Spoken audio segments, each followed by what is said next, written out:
بيقول لك اثبت ان النقطة أ وب وج، اثبت ان الثلاثة نقاط دول على استقامة واحدة.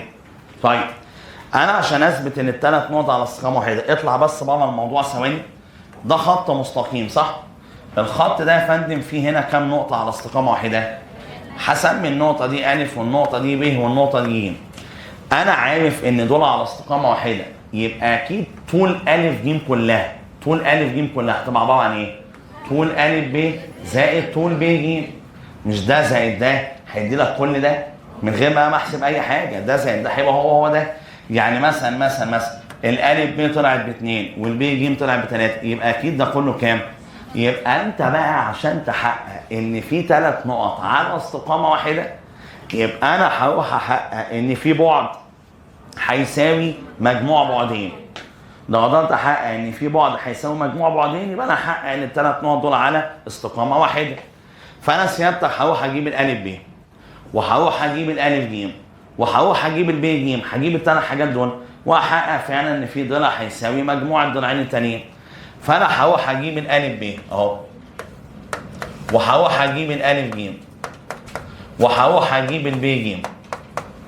فانا عشان اجيب الالف ب، فالالف ب هيساوي ادي الجذر التربيعي، فرق السنات تربيع، ف2 ناقص 3 5 تربيعها 25. فرق الصلات تربيع -1 ناقص 5 6 تربيعها 36. فرق الاعلام تربيع 3 ناقص 6 تربيعها 9 تربيعها 81. فلما تعملهم على الآلة جذر 142. هروح بعد كده ايضا انا وانت نجيب الالف ج، فهيبقى فرق السنات تربيع ف2 ناقص 7 5 تربيعها 25.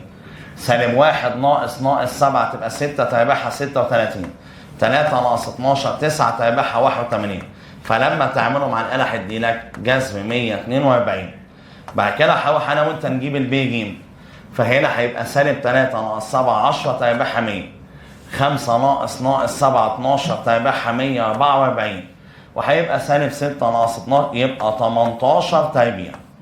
فلما تعملهم على الآلة هيدي لسيادتك ساعتها 2 جذر 142. فهتلاقي ان ده زائد ده هيساوي ساعتها 2 جذر 142. يبقى فعلا ال3 نقط دول على استقامه واحده. مين اكبر واحد فيهم يا جماعه؟ هو البي ج اهو. يبقى هنا هتلاقي البي ج يبقى مين اللي بينهم؟ ا. يبقى ساعتها هتلاقي ان البي ج هتساوي ا ب زائد ا ج. يبقى ال3 نقط فعلا على استقامه واحده.